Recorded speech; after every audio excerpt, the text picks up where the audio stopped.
Hey guys, Tommy Stryker here. I just wanted to let you know that before we start the show this week, that next week's show is going to be delayed by 1 day. So instead of being available on Wednesday morning, next week's show will be available on Thursday morning, recorded 1 day late. So look for that next week. But for now, here is this week's show.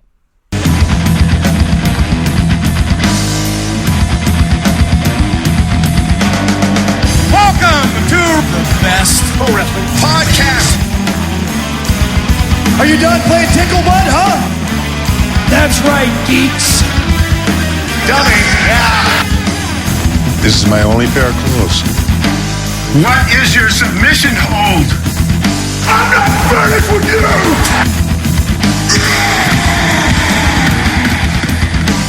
No disqualifications. Anything goes. Yeah, man. This is the best pro wrestling podcast. My name is Tommy Stryker. I'm the host of the show, and my co-hosts are Taco. What up? And Joe. What's up?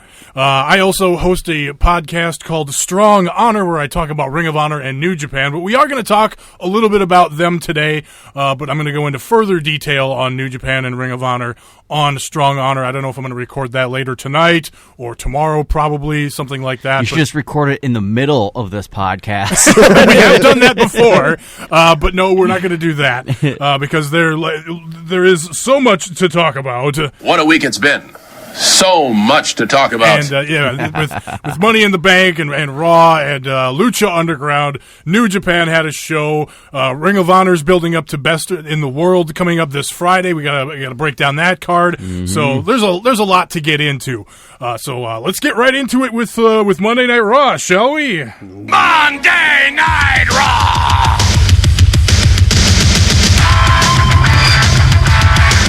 Now, I try to keep it positive on this show. We record this show Tuesday nights right after Smackdown Live while 205 Live is going on. So occasionally we'll get distracted by what's going on 205 Live. I gotta say, the new announcer looks like Corey Graves Jr.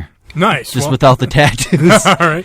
Well, and as they're standing in this hallway talking right now, the same guy's hanging out in the background that was there earlier when it was Daniel That's Bryan. a lot of paperwork. There's lots of stuff. I think he was on his phone earlier, so he was probably on break. Now he's back at work. There's a conversation going on now, too. Right. He's making sure he's getting his work done. Or so. Anyway, getting distracted by all the wrestling here. As we're warning about the distractions. Exactly. I was saying I like to try to keep it positive, and I'm starting with Raw. A lot of people may be thinking, why aren't you starting with Money in the Bank? Well, precisely for that reason. To me, Money in the Bank was really honey-dicked us. I was so bad. I was really negative on that show, and our predictions, the stuff that we talked about, a lot of that came true. It was a predictable kind of show, but it just was not a fun show to watch. Like, I tweeted out, I started watching maybe half hour, 45 minutes late, and I tweeted out, just starting Money in the Bank right now, so look for my tweets as we go throughout the show. And Joe, you tweeted something to the effect of, what was it, like... I was excited to see you catch up, you right. know? I was tweeting the whole show. I can't say everything was positive, but right. I made it through the whole show. So, but I get 2 matches in, and my wife yells down to me, hey, it's really nice, so let's go outside and have a bonfire. So, it sounds good. So I shut Money in the Bank off and like, fuck this. And I went and did other things and got caught up later because I didn't like the show. I liked the main event, not so much the finish. But like I said, we'll get into that. We'll get into that later. Let's stick with Raw. We started with Raw. How about Roman Reigns versus Samoa Joe? The second. That's a positive way to start it off. The second. That's the second meeting between those two. A very good match. I thought it told a really cool story in the match itself. The idea of Roman Reigns going for that Superman punch early and Joe bailing out. Then Joe going for the early Coquina clutch and Roman bailing out. Fucking Roman at the beginning of the show, the big announcement, what am I going to do for SummerSlam? I'm the big dog. It's my yard. And it's so funny because it's like there are people that like Roman. There are Roman Reigns fans. And so to me, him coming out and just acting that way, it just felt really heelish. Don't you guys absolutely think so? That's why I loved it. Again, he's basically a heel without WWE letting him be a complete heel. And not being that obnoxious bang you over the head heel Jinder either. Mahal, excuse me. So, exactly. But he's the I don't give a fuck. Like me, love me, hate me, I don't give a fuck. I'm here. And different in a way that John Cena was kind of, a love me or hate me kind of guy too. Mm-hmm. But I don't know. There's a just a cockiness and I love arrogance that. How else are you going to be when no one could beat me on a one-on-one match. Yes and no. Way no. But, it's just like, I like that he came out there because it's like, bitch, like, this is my fucking place and now. Then the fact that Joe, comes and does his little promo later, says, hello, I beat you 4 months ago. Mm-hmm. Here's the highlights. And, oh, by the way, I'm going to go out there and beat you again tonight. How about Braun Strowman, the distraction of the ambulance? At first I was like, I heard the beeping in the back. I'm like, that's weird. Why is that happening? And then it was like painfully obvious that it's Braun backing up the fucking ambulance into the building. Okay, it was dumb, and it makes Roman look like a drizzling idiot, just because he's like dumbfounded looking at Braun on the screen. But Braun just like jumping out of the back of the fucking ambulance, like. It was great though. It just sold the moment so well for me because it's just like he even said earlier in the night. He's like, I took out your boy Braun Strowman. He ain't nothing. And here he is later in the night. It's just like, what the fuck again? Like even when Braun came out and started whooping his ass, he just had that look like, oh, why is he gotta do this again? Like, god damn it, So I fucking loved it, man. Like they sold it fucking great to me. So yeah, the distraction leading to Joe getting the coquina clutch, choking Roman out, getting the win there. Strowman coming to the ring and just doing what he does, I'm not finished with you! He beats the shit out of Roman again. Hits the reverse choke slam thing. Right? I haven't seen that in a while. Haven't seen that in a while, yeah. Maybe he's been gone a while. Maybe he forgot what his finisher got changed to for the third or fourth time. I know, or something. I'm really enjoying Tozawa right now. Tozawa, what does Tozawa do? Titus is god damn it. He has spared no expense. Oh, yes, okay. So he's really just trying to pop it up for Tozawa. He's got Tozawa's own little VIP area, stealing the Breezango or Tyler Breeze gimmick from last year. Anyway, back to Raw. Jeez, bring it down, man. So it's looking like for the next the big pay-per-view coming up. Balls of fire. It's going to be Roman versus Braun, probably. Well, yeah, in the ambulance match because he challenged him to the ambulance match. And of course, Lesnar and Joe and Samoa Joe is going to be phenomenal. So things. I really like too that Roman Reigns was just like some guy Joe, like blah blah blah. Yeah. Samoa Joe was like, bitch, recognize I'm Samoa Joe. Like, right, during the match, say my name. That was like, it's just fucking great. It's just like that's the kind of atmosphere someone like Roman Reigns needs. Is just pure aggression. Like, let's just fucking go to war. Yeah. And talk about too, like, so Raw is 3 hours, and this match was on in basically the middle of the show. And I felt like that could have been, if that was the end of Raw right there, and maybe mix a couple other things, like they did the big cast thing at the end of the show. Yep. If you mix that in somewhere else in the show, that was a really tight, nice 2 hour show, because some of that stuff that was in that third hour really dragged down. Like, here's what happened after the match. We had the Miz apologizing to Maurice thing. I got to go back on the match, though. I kind of almost feel like, with Reigns coming out saying, bitch, I'm going to be in the fucking title picture at SummerSlam. That too. I almost feel like with Joe picking up the 2 wins over him, that might be the match to make at SummerSlam, Joe versus Reigns. Well, we'll see if it doesn't even need to be for the strap. We can get that Lesnar Strowman match at SummerSlam. Well, yeah, I think that's probably that could be Balor's big redemption at SummerSlam. But I don't know, it's just with the 2 pinfalls like that. Joe's looking really strong, and why would Reigns be fucking pissed off about everything with Strowman when Samoa Joe has 2 pinfall or 2 wins on him right now? Yeah, it's really interesting right now because we got Lesnar coming up at Great Balls of Fire. Does he retain? If he does, they were definitely planning on Braun Strowman getting a shot at some point. So do they build up to that at SummerSlam? Does Reigns, stay with the Samoa Joe thing, or does Samoa Joe does Samoa Joe actually beat Lesnar? I don't think so. Sounds like this is just going to be a one-off deal. But he's looking great. He's showing that he's a fucking main threat in WWE. Definitely. He's looking better than he was in NXT to me right now. Oh yeah, and his promos are so good too.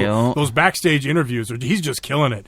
So, yeah, I have a feeling with that Roman Reigns, with the whole name thing, I feel that that's kind of Vince, because Samoa Joe came walking in. He has his name. He owns his name. You can't change that. You can't just change Samoa Joe's name. I feel like that's Vince a little bit, being like, fuck you. Well, maybe. They could have changed. You can always change a guy's name, but if you own your name, your indie name, you can use it in WWE if they'll let you. So, but whatever. So, but like I was saying, that match kind of felt like a good. That was the main event of the show. That was the best match on the show. But everything that came after that just felt secondary, or almost you could have saved it for another time or did earlier in the show, like the Miz apology segment with Maurice, Miz recruiting fucking Bo Dallas and Axel to be in his quote entourage. Bear security. I thought it was strange. So Ambrose comes out and they do the thing with Maurice spilling the champagne or whatever. But why don't the Bears just attack fucking Ambrose right there? Why do they wait until the whole thing? So there was moments in there. Cesaro versus Titus and Apollo Crews was after that. Sasha, the only women's segment on the show, very late in the show. I thought that was going to be the end of the show, but they squeeze in this craziness, this insanity. Sasha Banks versus Nia Jax. It becomes a DQ because everybody comes out, and it's just let's just get them all out there. Just get them all out there. Give them 5 minutes at the end of the show, and it just felt like a throwaway thing. And so that was unfortunate. Just take that out and give us something good. Give us a one-on-one match that actually, at least gives us the idea that they could get to a conclusion, Or at least builds to something. Right. It was good to see Bayley come out, though, with some aggression on her side. Yes, take that charge, was nice. We definitely need to see that side of her, but I don't know if you guys know she's a local comedian in Minnesota, Andy Erickson. We have come to the conclusion that Bayley is the Andy Erickson of the WWE. Look her up. This chick is awkward as fuck. I think she's funny, though. I might know who you're talking about. Is it a squeaky voice? Yeah. Okay. Really tall, weird-looking lady. I think so, yeah. All right, good to know. Good to know. What about the Cass finally turning on Enzo segment at the end? It took a while to get there with bringing out the Revival, bringing out Big Show. I liked Big Show in this. Big Show, again, has been killing it lately, too. Him coming out, Angle, being like, hey, I just got to ask. Everybody's like, it's cool. I just want to ask you, man, did you do it? And then I love Big Show just getting pissed off at everybody, like, after all this time, God damn it, you know who I am. I didn't fucking do this shit. And so I love him getting upset, like, maybe I'll just leave your show. I don't care. So the Big Show stuff was great. The Revival saying that they had the alibi or whatever, but Corey Graves presenting the evidence that it was indeed Cass setting up his own his fake attack on himself or whatever, and then Cass just going off on Enzo. What'd you guys think?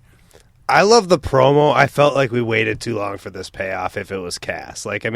They probably had multiple options, but Cass was good. It's the first real promo I felt confident in him, not getting rid of all the SAWFT stuff. He still did his normal thing, but with aggression. I'm worried about it because I don't know. I thought it was okay.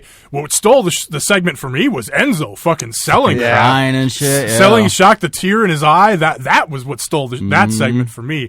I don't know. What did you think, Taco?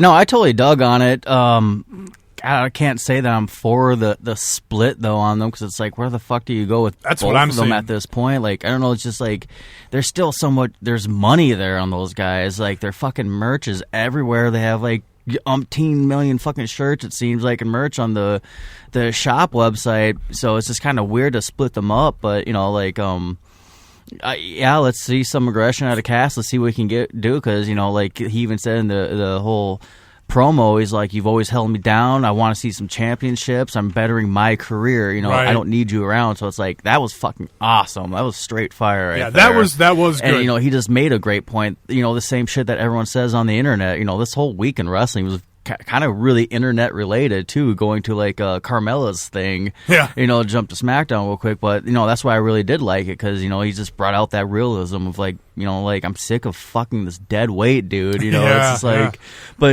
being in the fan, it's like, you're our Calvin and Hobbes. Like, and it's a tough spot for me too. Like, I'm kind of tired of the routine, the coming out and everything, and that's fine. It is what it is. If I'm in the arena, I'm going to enjoy chanting along like everybody else. But at the same time, watching it on TV every week was getting old for me. But at the same time, what do you do Cass as a singles guy, okay, that seems okay. That's neat. But Enzo, I don't think he's ready to be on his own as a single guy. Sure, he can handle the mic thing, but that's why I thought these two were such a great pair, is that Enzo was great on the mic stuff. Cass was the big man in the group. Enzo not the greatest wrestler, so they kind of made up for each other's weaknesses. It was great seeing, Cass throw Enzo around too, like, part of the move. It's, we see some of that in New Japan every now and then. We're just, guys who need each other to get a move across. It's great to see that. But yeah, fucking, it's doing its job. It's leaving us wanting more. Well, and I like the long con that he brings up, the fact that they haven't won any championships since coming up to WWE. That even on NXT. Yeah, and that could have been WWE playing the long con release with Raw. Like, yeah, what have you done? What have you done? And I even love the other side of the story that's being told too, between Corey Graves and Angle. Like, Angle, next week, what if he comes out and says, how come you didn't come to me with this information, when we were in the back and when I was questioning everyone, how did Corey Graves have this fucking footage the whole time and Angle didn't? Right. But that also brings up the clunkiness text, of that segment. Yeah. The texts that have been going on between him and Angle too. So raises up those questions and, fucking there is that point in the middle of Raw where Corey Graves is like, I think Angle's a great general manager. I love everything he does. He's the best. I was like, okay, that was weird, and continue on. That is tremendous analysis. So, yeah, I'm looking forward. It plays on that too a little bit. So it's just like, it leaves a lot of questions at the end of Raw, which I'm not too butthurt about it ending Raw. Right on. Let's talk about the Goldust. More promos from Goldust and R-Truth, but we are going to get the Shattered Truth next week in LA. Is this a Hollywood back alley brawl? What are we doing next week? I would love to see that between these two. Yeah, I don't know. Okay, I wasn't the only throwback to the old Goldust and Roddy Piper backlot brawl or whatever. Yeah. Where they leave in the white Bronco for a while, come back. So that we'll look forward to that in Los Angeles next week. Finn Balor beat the newly bearded Bo Dallas. I like the new look for Bo. And taking Tozawa's That was kind of, come on, man. We watched 205. I like the new look for Bo. Yeah. Him dialing down the silliness in the back with Axel later. I'm feeling this whole Bo and Bray Wyatt thing coming together at some point. The beard. Yeah. I just like the pairing with Miz right now. Like, that's good the too. Whole I'm assuming they're kind of swaying Miz and Maurice apart because of the whole Kanellis relationship on SmackDown now. It's kind of too similar, I'd assume. Maybe. I think Miz and Maurice will definitely get it back together, but I do like eventually, the touch. But it's just, they kind of done their thing, their routine with Maurice for now. So, let's get some more superstars out here because, we need more Bo Dallas. We need more Curtis Axel and, fucking... Daniel Bryan was paired with The Miz. Just saying. And I do like this new thing that the Maurice is between Miz and Maurice. That Miz is like in the doghouse or whatever. Yep. Goes in for the kiss, and she's like, So I do kind of like what's going on there. So, all right, that's Raw. Let's get into what happened on Money in the Bank and SmackDown. Change the subject. SmackDown Live. We can go back. We're all over the place. It's fun. I'm going to make this a tag team match.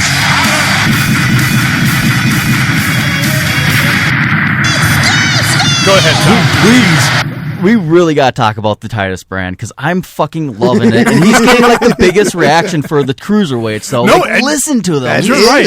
And that was the only right pop. That was the only cruiserweight thing on Raw. We talked about the only women's thing being this short thing that they squeezed in there. Again, they kind of squeezed in this thing for Tozawa on Raw, but yeah. They're giving him so much time to do this Titus brand thing, and it's fucking paying off. I mean, we're looking forward to more Apollo Crews. Fine. But Apollo Crews, and then is a shit with Tozawa right now, and him looking like the next in line against Neville. It's super fucking awesome. And it's just I'm loving all of it, and I just want to see where it's come. Is he going to get more some of the women on right now? Like, how far is this Titus brand going to go? Because it's fucking working. Listen to the crowd during that. They were loud. They were chanting, cheering. Like fucking awesome, man. But do we have any groups really? I mean, like heel faction. That's the word I'm looking for. I like the idea that Titus is this brand marketer guy, and he's going to bring this stable of wrestlers so they can be more successful. He's like this. He's like a sports agent or whatever. Even with Tozawa on 205 right now, Titus isn't even out in the match right now, and he like you said, he has his own table with the popcorn, the hot dogs, the soda. Tozawa this is my client, looking no expense. on, like it's awesome. The fucking details going on with it. So yeah, good shout out to them. Neville is killing it right now. Yeah, I'm glad you went. Yeah. Neville was good, and I like Titus's little promo on Raw, fucking talking like calling Neville a little boy or whatever. Right. You're just scared of Tozawa and all that. So yeah, all that was great. All right, we do have to talk Smackdown and Money in the Bank. Right. Change the subject. I won't do this sounder again, but yeah. So the women's Money in the Bank match, good match until the finish. Ellsworth climbs the ladder, hands it to Carmella, but we do get a bit of redemption on SmackDown Live. Everybody pleads their case to Daniel. I love the finish. Fuck everyone. Okay? That was real heat for her. That was a fucking real moment. Everyone was non-stop talking about it. And that's also what we fucking need. She had an amazing promo on SmackDown Live. But I was going to get to that, but yeah, go ahead. It's like, fuck WWE, fuck you, Robin, fucking... No, we gotta look at it. She's the fucking heel. She's the villain. They're gonna cut every fucking corner they can. Like she even said on SmackDown, she's like, everyone's crying about this. Everyone's saying this. Who fucking cares? Look what I have. And in the end of the day, that's what it's about, is having the championships, having the fucking gold, being number one, no matter what. I agree with you. I loved Carmella's promo. I did not know Carmella had that in her. That was a really good promo on Monday. And a lot of stuff she said, too, was like a lot of internet-based stuff, too. So that's what I was saying. Like, Cass brought out, too, on Raw. She kind of brought that out. Coincidence that they're all kind of the same group. But, but it was still awesome. It brought that realism to it because it's like, yeah, that's what everyone's fucking talking about right now. I like that touch, but what stood out to me is that... And she did a good job of taking the heat kind of away from the idea of it being on the promotion on WWE, on Vince McMahon, and putting it on her, which is what she should do. But at the same time, for me, as a fan who knows what I'm watching, I know what's in front of me. When they continue to have matches that are This match, anything goes. To me, it just puts the heat on the promotion. Daniel Bryan, when he made the rematch for next week for Money in the Bank, he should have said something to the effect of, "You can have a disqualification or something." Or or whatever. How I wanted it played out is like. Because, they're giving us the same match on SmackDown next week. A women's ladder match on SmackDown. Right. Money in the Bank, yeah. But, let's look in the past, too. Edge won the briefcase from Kennedy back in the day. So why don't you just say, I can't strip you of it, I can't take that from you, but that doesn't mean I can't stop you from defending that briefcase.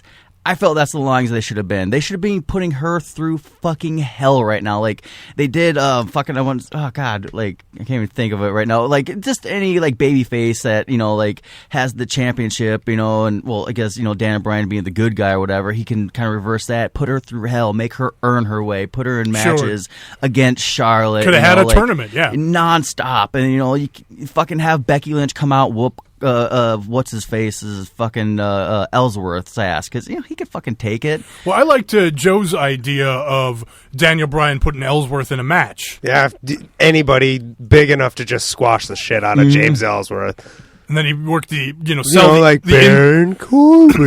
sell the injury angle so that he can't come out and interfere. But what WWE's the narrative, the story that they're telling is that this match is no disqualification. No disqualifications. Anything goes. So now everybody should come out with somebody, and so they can all run interference on each other, because that's how you win these matches. I loved that it made everyone scatterbrained, like, what the fuck, you know? Because, like, how many times have we seen in the NBA or the NFL where something happens and they're like, oh, what the fuck? And they're scattering, and there's like, oh, we got to replay the replay. Oh, my God, like, what do we fucking do? Like, the referees I love discussing. that everyone was so scattered. I love that fucking Shane and Brian were pissed. Like, you know, it's like, no, this can't be right, you know? And, like, what really stuck out to me was what Daniel Bryan said, though. He was like, when he talked to the officials at the headquarters, they told me to not let my emotions get involved, and he still did. Go by the rule book. Yeah, where is this going to go now? Like, what kind of heat's going to come down on Daniel Bryan for stripping her? Yeah.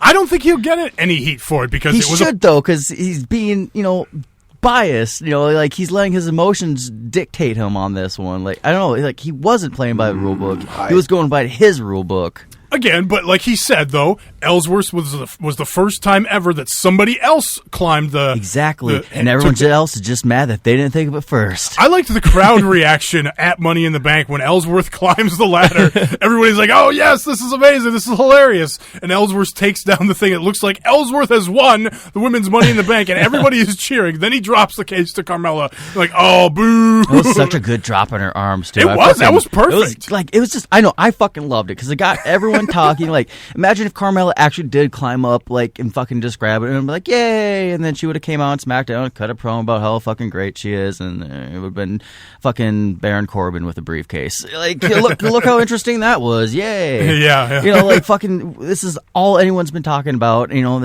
it made history. It literally did, you know, it's I don't know, I liked it.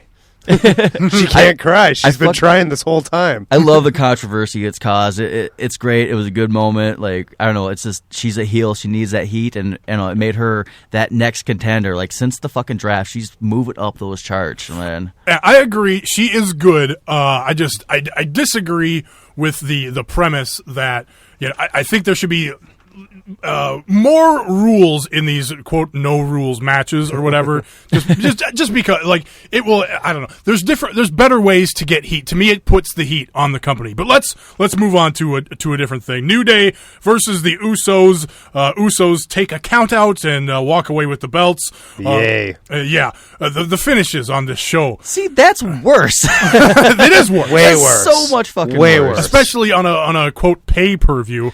But two established names. No, Carmella isn't established yet. Right. But then we got the deputy versus Jimmy Uso on SmackDown. Usos try to leave again. Kofi hits the trust fall outside the ring. Love the trust fall spot. Preventing the Usos from leaving the second time.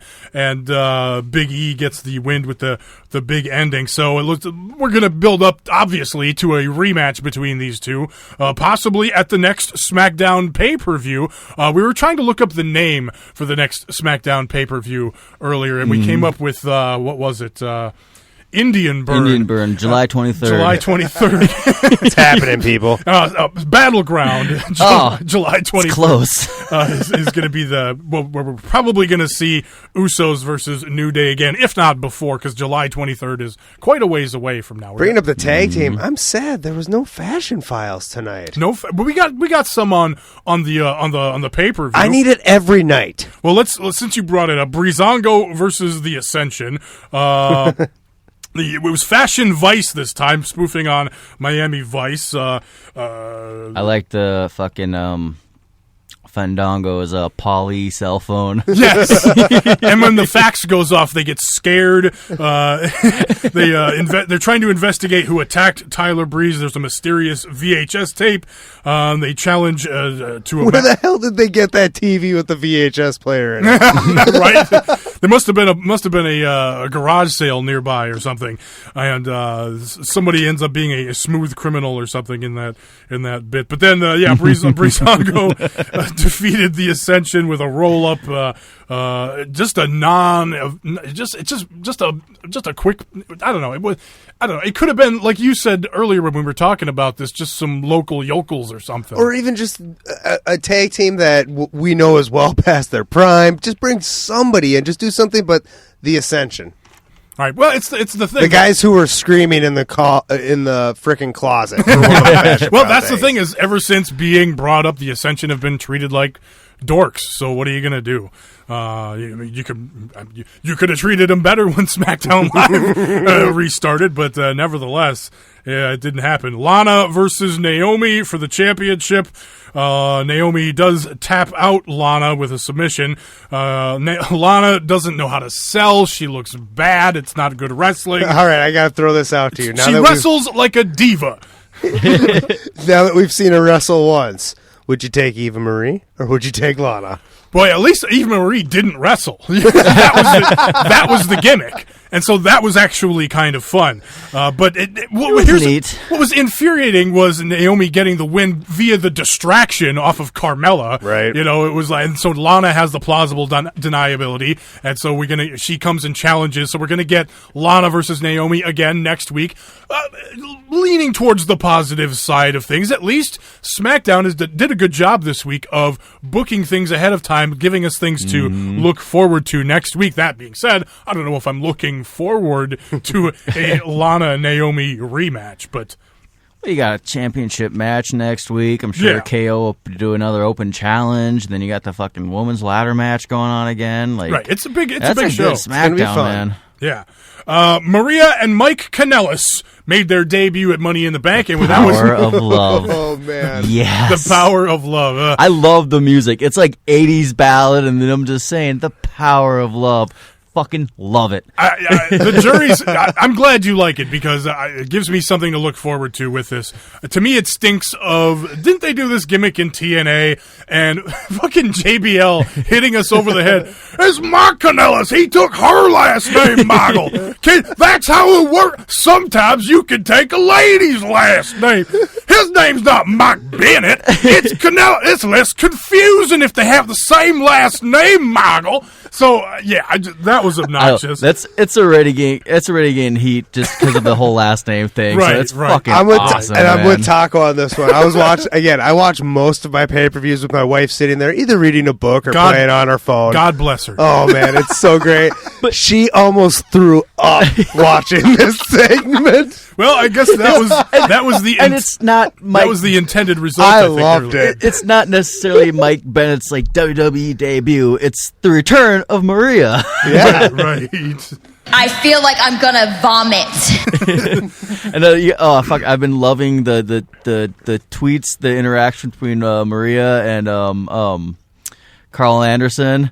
Oh man! Oh, I haven't seen. Any of those. Yep. Someone tweeted out to him like, "Hey, did you hear that Maria's coming back?" And shows him doing his little dance to Maria and everything. And then Maria was like a huge star in New Japan, and there was this whole gimmick between Anderson and Gallows where like Anderson was like infatuated with Maria Kanellis. It was just like he would get like hypnotized by her basically in the matches in Japan. And so that's funny. He's still playing that. He responded with the tweet of him. He's like, "I'm just sitting here drinking a Diet Coke," and then he spins around, says Maria on the other side. He needs to reference his hot Asian wife and snap out of this this infatuation with Miss Kanellis, Mrs. Kanellis, I should say. Jinder Mahal versus Randy Orton for the WWE Championship. Yep, didn't watch this one. Yeah, this was neat. That's my line. Mahal does win with the Kalash after Orton destroys the Singh brothers again. I liked Orton's promo on SmackDown saying, "I beat myself."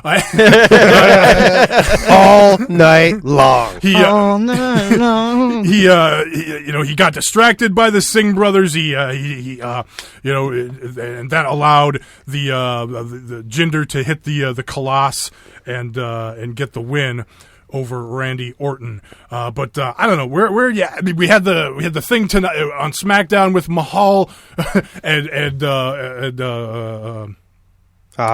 Luke Harper. Yes, exactly. Clinton Dix. Luke Harper.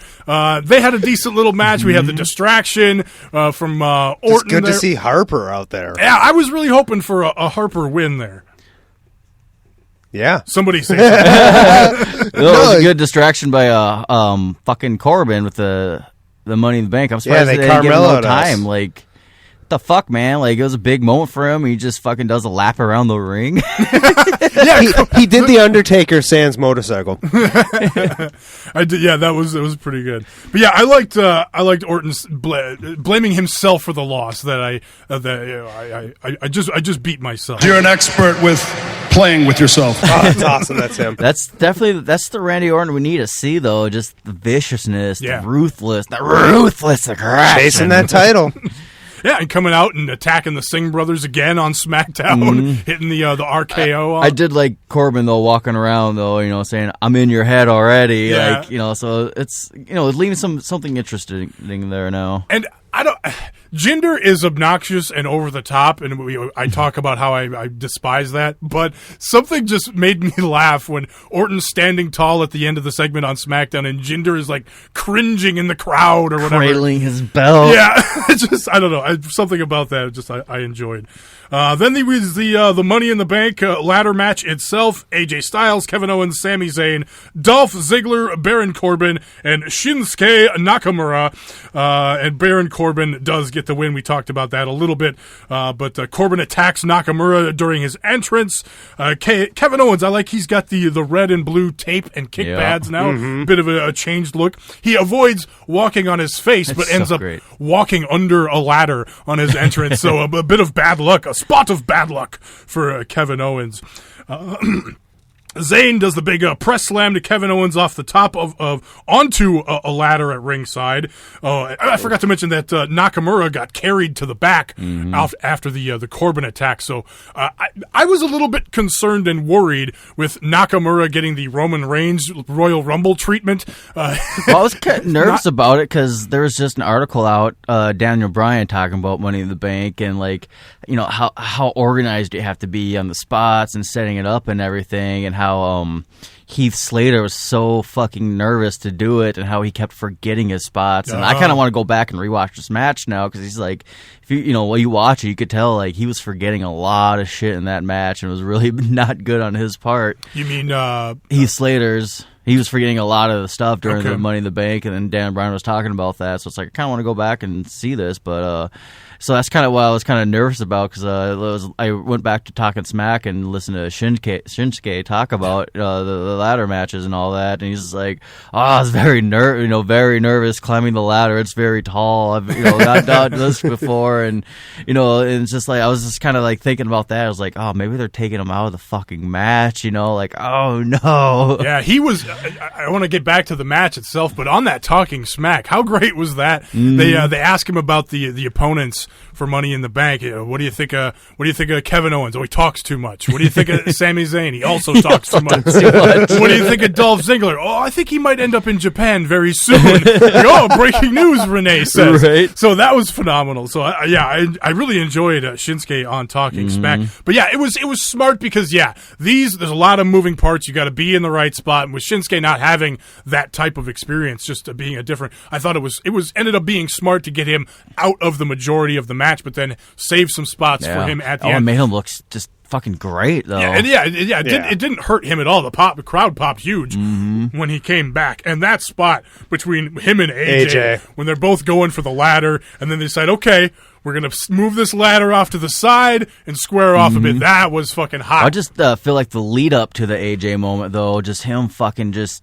killing everyone, basically. That was. I feel like this is his first time in WWE of him really showing the strong style off and just whooping everyone's ass, taking some names, and then that stare down happened. So it's like, oh fuck yeah, everyone's taken care of. All because of Nakamura, and now here's AJ. And I've mentioned it multiple times, but that was one of the free matches on New Japan World. It was from a couple of weeks ago, and I think you can still get it on New Japan's YouTube page. So run, don't walk, kids, to that one. Drink juice, yum yum. The Sami Zayn hitting that sunset powerbomb off the ladder. Was that Dolph Ziggler that took it? Oh my Dolph God. Ziggler. I fucking popped to that. I was like, Jesus Christ, he's not going to make it to Japan. He's going to kill him. So that was amazing. And then him hitting the Helluva kick on Baron Corbin again. And so, again, building to the idea that Sami Zayn just has Baron Corbin's number. So we're going to get that matchup again next week on SmackDown. But that Baron Corbin getting the win there. Yeah, for him. That was neat. Yeah, that was neat. How about, though, on SmackDown this week, Nakamura versus Dolph Ziggler, rematch from, was it Backlash? Yep. Indian Burn, whatever it was. But yeah, that was a hell of a match. That's a fucking awesome I liked it better than their first one. I think it's just comfortability with these two. They've been working together, probably even on house shows, but they really showed it off tonight. And again, Ziggler took some tough shots from Nakamura this time. To me, was a lot of what we needed to see out of Shinsuke Nakamura, and I'm glad we finally got it here on SmackDown, because Shinsuke, I mean, all the weird stuff he does, the entrance, the mannerisms, the moves, the facial expressions, all that's great, but it needs to be done in context with his hard-hitting wrestling style. And so finally we got all the pieces of the puzzle put together on the this commentators match. even pointed out, like these two great, ground wrestlers are really going at it. It's like, like you said, this is what we need. Like, that's the Shinsuke Nakamura we've been needing to see this whole fucking time, even through the NXT run. To me, like, it's not his best match by any means, but it's just like that's what we need to be showing off on the shiny new toy in WWE. Like, fucking just between Money in the Bank and SmackDown, it's just like they're really showing him off finally, and fuck yes, man. I wanted to go back to the ladder match real quick because they're showing the highlights on Talking Smack right now. The fucking AJ Styles being hung out to dry and just dangling from the fucking chain. I felt that was like a good kind of. I don't know if he snuck it in there or what, but I felt like it was a good nod to his Ultimate X days. Aha! Yeah, there you go. And just because of the fact that he wears gloves, he was able to stay up there a lot longer than when you normally see, like, even in a ladder match for titles, like some people hang. I started thinking in my head, like, he's going to get out of this somehow. Like, he's going to, like, survive. He's going to, like, grab the case and fall down. One hand just yeah, like, how, there's something, like, I actually was, like, working myself into a lather, thinking, oh, something's going to happen here, but he just fell. But it was a great spot. But yeah, that was the best match of the show, and the predictable outcome with Corbin winning. Although I think I officially picked Zayn, but I think with Corbin winning, that's a good sign. He needs it. Well, he needs it, and it's a good sign that perhaps Jinder won't be champion for as long as rumored to be, because a lot of people are talking about him being champion, obviously through the India tour, which is supposed to be sometime in August or September, which would mean through SummerSlam. I'm for that, just don't one and done a championship. Otherwise, let's fucking pass it back and forth like Charlotte and Sasha did. And again, it could just take that right babyface opponent for it to make that turn with his championship run. Not likely, but it could happen. All right, let's get into a little bit of Ring of Honor. Change the subject. We got Best in the World coming up this weekend. Ultimo Guerrero. Yes. So, like I said on my other podcast, Strong Honor, I'll probably post that on this feed again, just like I did last week. But you can check it out at Best Pro Wrestling Podcast. You'll find links to Strong Honor there. But, of course, it is also available on thefanspodcast.com. So, like I said, I haven't recorded that yet. But is that just like a podcast with a bunch of like house fans just blowing for like an hour? Pretty much, yeah. Or just a bunch of people around them all the time just cheering. It's a bunch of different wrestling fans, and they cover all the different things going on. There's a SmackDown podcast, a Raw podcast. You got some good content on there. Yeah. There's options, and they're very Twitter friendly. So yes, they're very active on Twitter, and yeah. So check them out if you're looking for some more interesting podcasts and opinions from fans. It's a good source. But anyway, Best in the World. Like I said, I'm going to talk about Ring of Honor TV and more New Japan stuff on there. But let's just go over the card for Best in the World. I'll give my official predictions on Strong Honor as well, but we'll go over the card right here real quick. Hangman Page is going to take on Frankie Kazarian in a strap match. This has been building up for quite a little while. It's not a typical strap match either, is it? Well, that I haven't heard either way on this. Originally, I had heard that, yes, they were just going to each have straps and be in a traditional match, but I haven't heard anything else on that. So give Randy Orton something to beat cheating himself to. Right. But it could end up being the typical strap match where they are linked together with a strap and you have to hit all four corners. Now, I haven't heard either way, but the last rumor I heard was that it was not going to be the traditional strap match. Paige has got that one. So we'll see. Well, we'll see, because the story that they have been telling, and you're right, though, they have been building up Hangman Page, but I feel like the natural story would be for Kazarian to get the win probably in this, because he's kind of been, well, maybe not, because he's been kind of, because it was the double cross. It was it was the double cross from Kazarian when he fake joined the Bullet Club and then double crossed the Bullet Club to quote help out Christopher Daniels in his title victory, even though he didn't physically help him out. But yeah, then it will be a TV title rematch between Kushida and Marty Scurll. Nice. That should be very good. Fuck yes. I wrote in a question mark because I don't think it's an official match for the show, but they have been building this up on TV, so it'll probably be a TV match because it's a pretty loaded card for Best in the World. But Jay White versus Punishment Martinez. Like I said, not officially announced for the show, but they've been heavily building that lately. Then from CMLL, Joe's favorite, Ultimo Guerrero and El Terrible taking on the Kingdom, Matt Taven and Vinny Marseglia. So should be a fun Dad bod's taking him down, dude. Should be a fun one. Ultimo Guerrero with that awesome mullet. So if you like mullets, run, don't walk, kids. Six-man tag team. Juice, yum yum. Six-man tag team titles on the line. Dalton Castle and the boys taking on the Briscoes and Bully Ray. Of course, Jay Briscoe very upset with the boys for pushing Dalton Castle out of the way, and Bushi nailing Briscoe with the mist, causing him to take a loss. A rare loss for Jay Briscoe has him very fired up. Hyped like a bitch. All those guys meeting at Best in the World. Search and Destroy taking on the Rebellion, and the losers must disband. I don't have much of a dog in that fight, actually, but it could be good. Could be neat. I like it just because of the fact I brought up last week of like Motor City Machine Guns being in there and stuff like that. Right, it adds a bit of intrigue because what if the Motor City? Because they got legit history with each other. Right. Then I'm skipping one here. Jay Lethal versus Silas Young in a grudge match. That should be very good. I've been enjoying Silas Young and Jay Lethal. Silas has been fun. Yep. Then War Machine taking on the Young Bucks for the Ring of Honor tag team titles.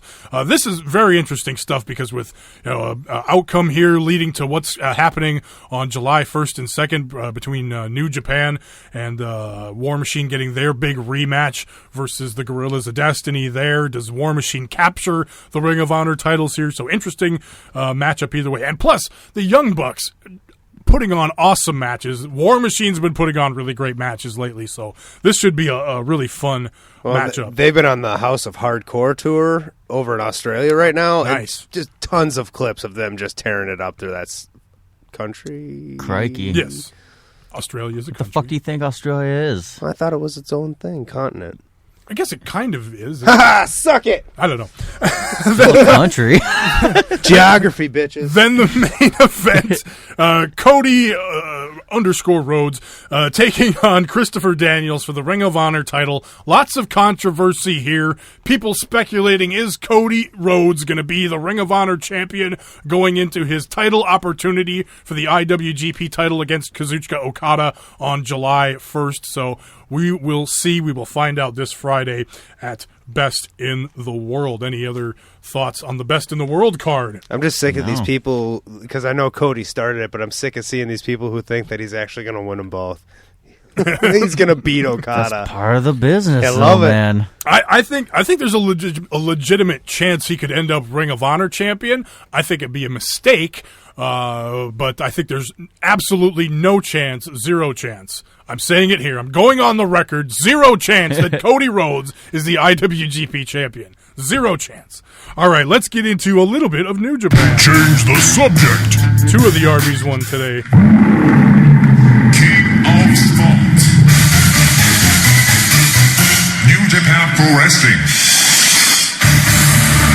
So we had a Kizuna Road show just today, actually, earlier today or late last night, whatever you want to call it. Main event was Taguchi Japan versus Los Ingobernables de Japón. We did have a chance to watch that together. I did watch the entire Kizuna Road show. Check out Strong Honor recording later this week, dropping later this week, and I'll get into the whole card there. But again, Los Ingobernables de Japón with the second title defense for the never openweight 6-man tag titles in a row. A historic second defense. I don't think they have ever been defended twice in a row. But talk about a fun match between these two teams. I'm kind of caught off guard. I didn't know Jimmy Wang Yang was in fucking WCW. We're going to have to start turning the WWE network off during this podcast because you guys are just very easily distracted. Dude, it's Jimmy Wang Yang. That is so profane, Dana, and rude. Juice looked awesome in this match. Yeah. He has just been on a roll. I really want. Is he facing the IWGP Intercontinental Champion, or did that happen? That he had a shot at was it Naito? Yeah, he had a shot versus Naito. Okay, see, I thought that he was still building to that, but I think they're just being from the West. You know, he's really just making his mark. He's done.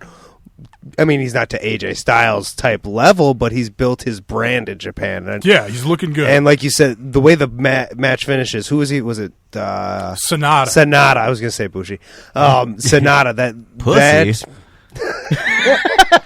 The sequence at the end, it could lead to an awesome G1 Climax match. Yeah, I'm looking forward to this. I'm hoping that those two end up in the same block in the G1 Climax because a singles match between Sonata and Juice, I think, would be really good. They did the special interview of Taguchi Japan before the match. This was they don't do this kind of thing very often. So it was the Japanese Renee Young going into the locker room and Taguchi just playing it straight face like a coach as Kushida and Juice do baseball warm-ups in the background by like whipping their Taguchi Japan They're stars. pitching, man. They're just practicing them pitches. And then they do the baseball spots during the match. They'll get Taguchi in the catcher's position, the referee getting behind him to call. I love that the interview was strikes. long as fuck, too. Like, this went on and just kept going on and on. as they're just in the background just taking turns. Yeah. And just the look on Japanese Renee's face as they panned away, just like, oh!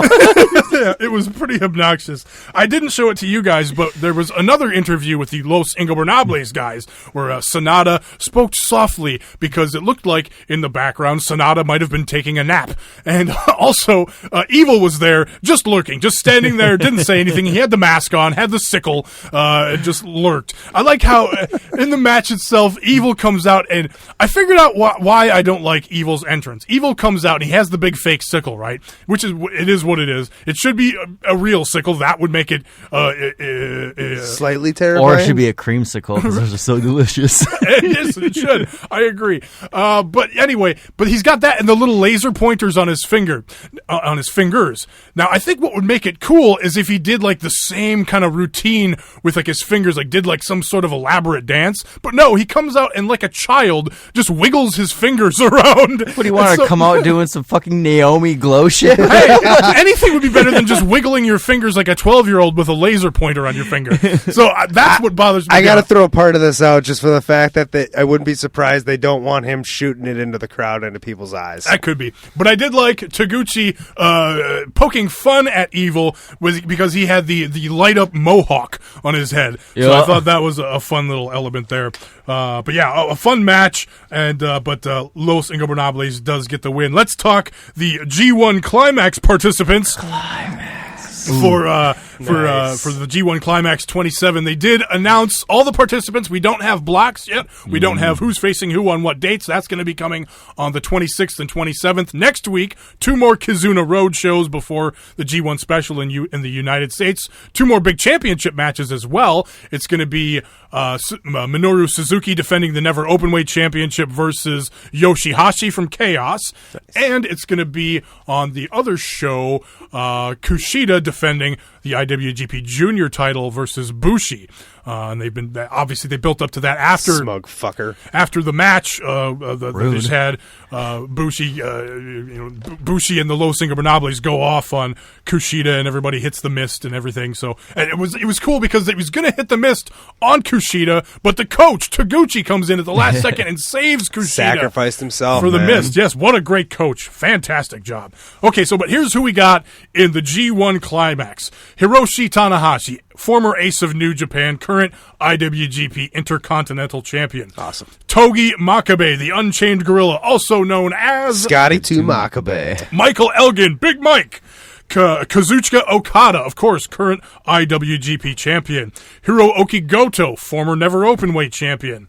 Tomohiro Ishii, hard-hitting Stone Pitbull, former Never champion himself. Monster. Toru Yano, obnoxious RVD thumbs, taking the turnbuckle pad off, nut shots, playing spoiler role in the tournament. Yoshihashi in there, he's got a shot versus Minoru Suzuki for the Never Openweight title coming up next week. Of course, Kenny Omega in the tournament. Also, who's that? Also from that was a neat comment. Also from Bullet Club, Bad Luck Fale and Tama Tonga. Then from Los Ingobernables, Sonata, who we were just talking about. Evil is in there. Satoshi Kojima, who we talk about on Strong Honor. He loves his bread. The part of the Bread Club and part of the Tenzan and Kojima tag team. Yuji Nagata. This was going to be his final G1 Climax tournament. Ooh. So perhaps a similar story. Last year it was Tenzan's last Climax. He didn't do too well. This the Best of the Super Juniors just happened. Everybody wanted to see big things out of Jushin Thunder Liger with his final. So will Nagata fare a little bit better than those guys? We'll see once these blocks come out. Juice Robinson in the tournament, of course. Minoru Suzuki of Suzuki Gun, also of Suzuki Gun. Zack Sabre Jr. And the big surprise of the tournament, Kota Ibushi announced. I got goosebumps when that was announced for that. That is really cool. Not Tiger Mask W, actual Kota Ibushi, the Golden Star. So we'll look forward to the A and B block stuff coming out, and we'll look forward to the G1 Climax coming up later this summer. Let's get into some Lucha Underground. Change the subject.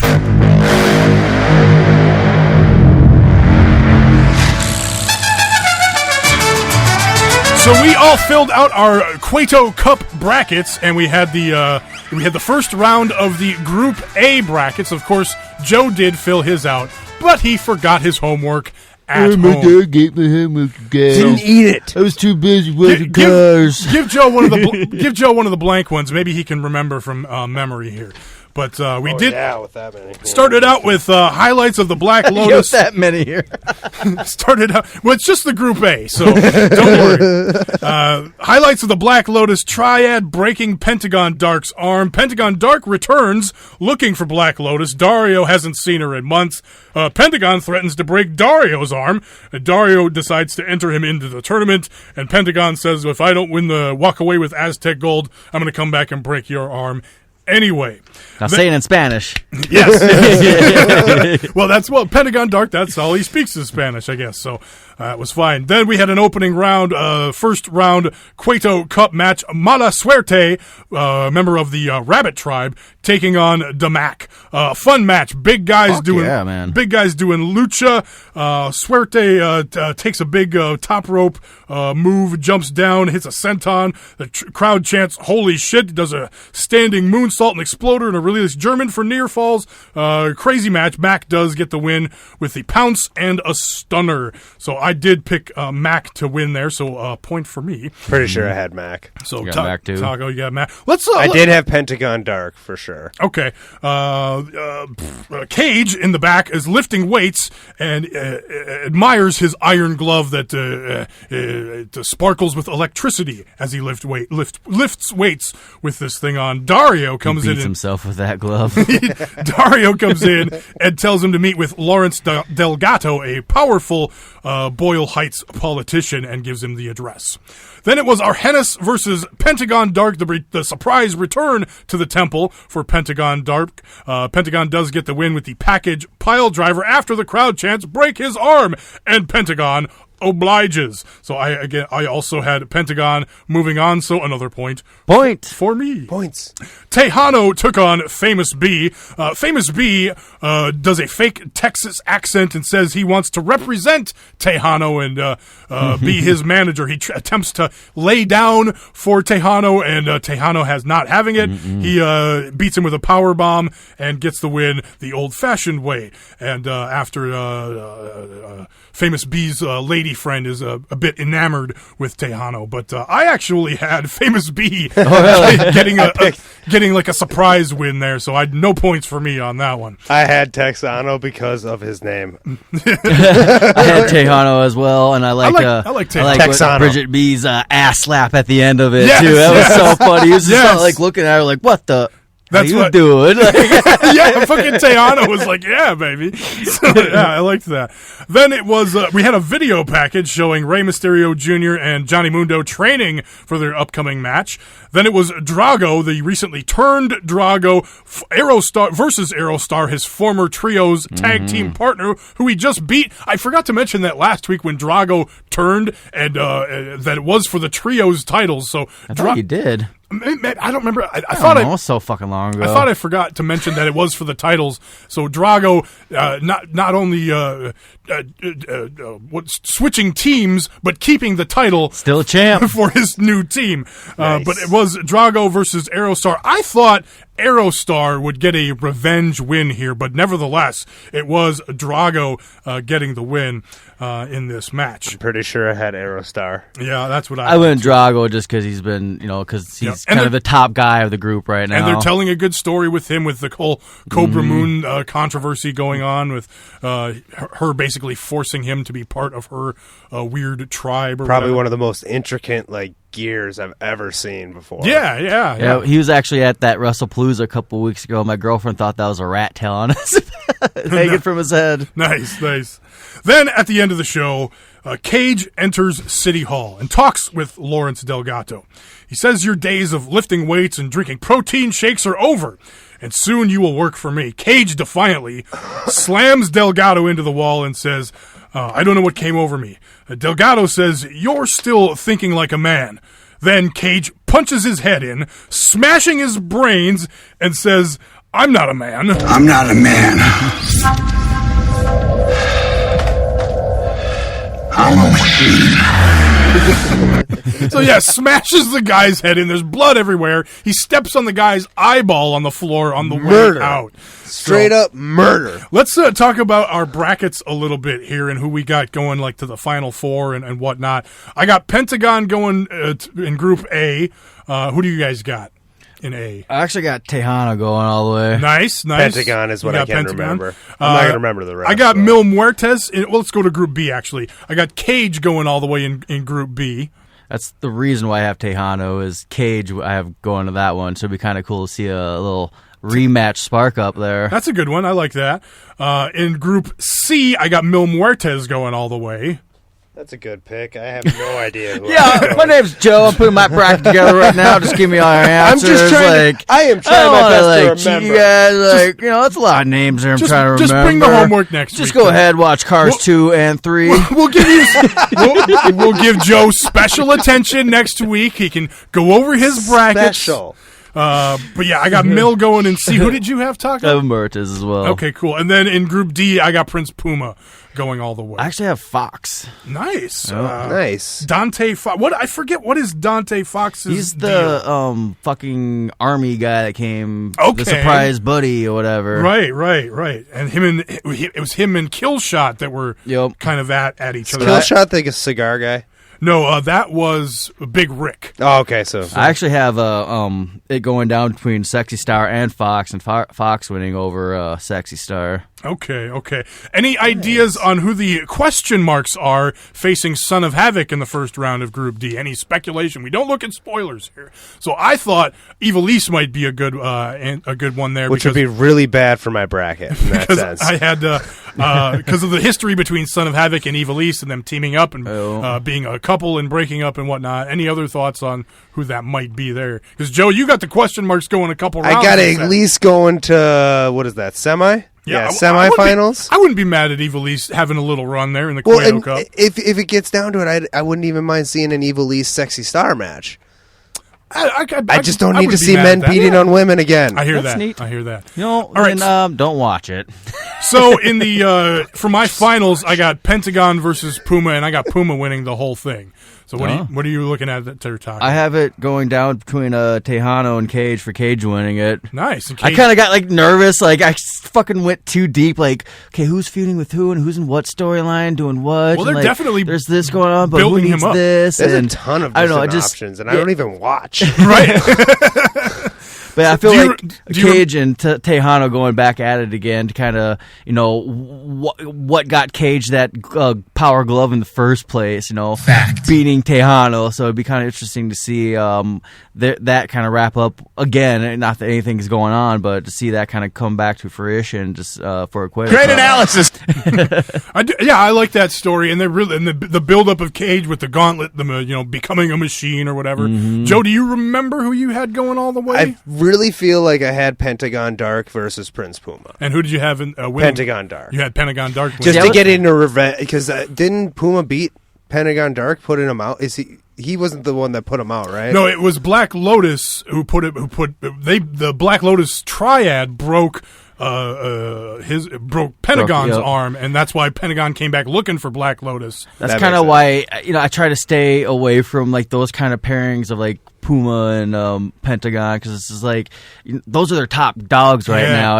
We're season 3. We're building up some bigger competitors too, because we can't just have Puma, Mysterio, and Mertes fight each other every week for the Aztec gold. So it's just. It's very interesting, and Pentagon has the Black Lotus tribe to deal with too. We got a lot of interesting stories, and I like that we all three of us have different picks too, so that'll make it interesting to go through the tournaments or whatever. If you're following along at home, if you filled out your own prediction bracket, no cheating, no looking ahead, of course. But for the fact that we're calling it question marks.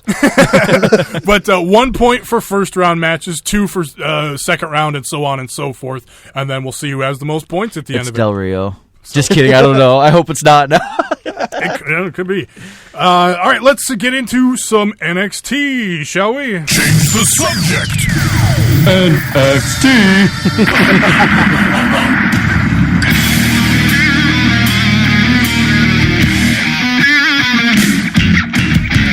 I like that the NXT sounder still pops, you guys. We probably got 3 more weeks of that until you guys remember it. So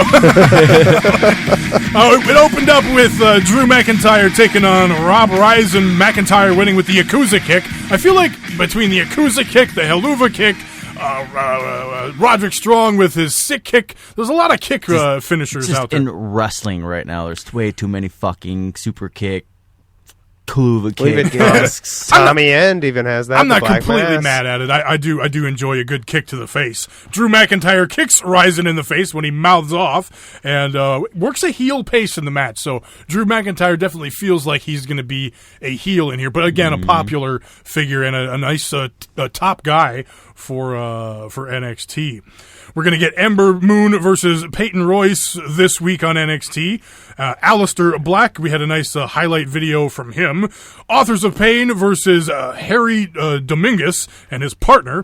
Akam squashes both of the guys while Razor talks with Ellering at ringside. They hit the Super Collider after the match. Ellering says the Authors of Pain remains undefeated after 1 year and that Heavy Machinery won't even be a footnote in the Book of Dominance. Heavy Machinery comes out and Ellering holds the Authors of Pain back. Then we had a Sonya Deville highlight video. She says, "Put your hair up and square up." So this is a new name for the Daria, I forget the last name now, Daria Melanano or something like that. We got Sonya Deville is the new name for her. But I've liked this gimmick. I want to see her improving. And so I'm looking forward to seeing how she has developed and how she looks this week in a possible women's tournament matchup. Although I think, have they said definitively that it's going to be? No, because they have actually. There are some NXT. They have announced 4 people. They've announced 4. Some of them are already in NXT. So Sonya Deville is definitely a possibility for the Mae Young Classic coming up next month. That's in July, right? Yeah. Yep. Then it was Raul Mendoza versus the Velveteen Dream. Velveteen Dream gets the win with the cartwheel, Death Valley driver, and the top rope elbow. Raul looked okay. And the Velveteen Dream, he's green, but he's improving. Good. He's purple. It's a good gimmick for a purple/green guy. I'm pretty sure I saw a tweet that he's calling the elbow the purple Rainmaker. The purple Rainmaker, yes. And then somebody brought up that's the name of somebody's move in Japan, and he's like, "There's wrestling in Japan?" ? Exclamation point. And then he decided to change it to what the hell? Something else. It was like it was a play off the one-winged angel. Oh, the one-winged dove. Yeah, that's what it was. So, good stuff on Twitter from Velveteen Dream. It's getting him some attention, man. Yeah. So. And like I said, it's a good gimmick for a green guy. It's probably not a main event thing, but look what Goldust did. So he's not a main eventer. Similar, exactly. Ono says that Tommy is a good guy. He shouldn't have shoved him last week, and he wants to lead by example. And he's going to face Aleister Black this week on NXT. So Cassius Ono versus Aleister Black. That should be an interesting matchup. 2 supposed baby faces, at least 2 guys that are very much over with the crowd. So I think they're leaning toward heel with Tom. I keep wanting to call him Tommy and Aleister Black. I could definitely see that. You can call him Mr. Black if you're nasty. Okay. Hold on. That is so profane, Dana. And rude. Then we had the main event, which was very Money in the Bank finish-like. Nikki Cross taking on Ruby Riott and Asuka. Nikki Cross crawls to the ring, doesn't get the regular entrance. But hot start, hard strikes. Riott and Cross team up to take out Asuka, take her out of the ring. Riott hits a missile dropkick off the apron to the floor on both of them, but then Nikki Cross does eliminate Riott with the draping spinning neck breaker. Then Cross and Nikki Cross and Asuka just continue to fight outside the ring, into the back, outside, around the arena, into the tech area, and through the tables. And, of course, the referee throws this out as soon as they go to the back, calling it a no contest. So kind of a gross, disgusting, not neat finisher. Very Money in the Bank-like. I didn't much care for it, but go ahead, Taco. It was a weird finish for sure, but I like that they just threw it, the ref was just like, this is going fucking nowhere, and that they just kept beating the shit out of each other because they don't give a fuck. And it's keeps the story moving. So it was an awesome spot. Good. I thought it was a great way to end NXT because it was like, fuck, what else is going to happen? And now we're getting the last woman standing match out of it. Yeah. So fucking awesome, man. Did they say? I think that's at a house show though. I didn't even. It's not on TV. I didn't even see I saw that. I saw it on Twitter, but I'm pretty sure it's just a house show that they're doing a last woman standing versus Asuka versus Nikki Cross. Okay, I didn't even see anything about fucking that. Up. So. They're not doing that on the network. Yeah, that'll end up being the whole Finn Balor Samoa Joe thing again. All right, well, we'll see. I think that's going to pretty much do it for this week. I don't know. I think I'm going to go home and beat myself. Can I watch? You are an expert. You're an expert with playing with yourself. All right. Like I said, look for Strong Honor later this week. And I should have mentioned this at the top of the show, but next week's show is going to be recorded one day late. So we are going to record Wednesday night, so the show will not drop until Thursday morning next week. So late show next week. I'm doing a little bit of a long weekend at a buddy's cabin. So and I know you're doing some camping, Joe. So late. You beat yourself? Yeah, well, I am an expert, so. You're an expert with playing with yourself. So late show next week. Look for Strong Honor later. Follow me on Twitter at Tommy Stryker, spell Stryker with a Y. Go to Best Pro Wrestling Podcast for all links to social media, links to Strong Honor, links to this show. Whatever you need is at bestprowrestlingpodcast.com. Taco, where can people find you? You can find me on the Snapchat, Twitter at HGREV Taco. And you can follow me on Twitter at JoeBPWP. That's at Joe Best Pro Wrestling Podcast. Don't forget to rate, review, and subscribe on iTunes and wherever you get your podcasts. And follow the show at BPW Podcast. I'm Tommy Stryker for Joe and Taco. Bye! Peace. Yeah, man. What a week it's been. So much to talk about. Shut up! You're an expert with playing with yourself. You're like a kind of cross-dressing Jedi manure spreader. You are a disrespectful suckbag. My liver.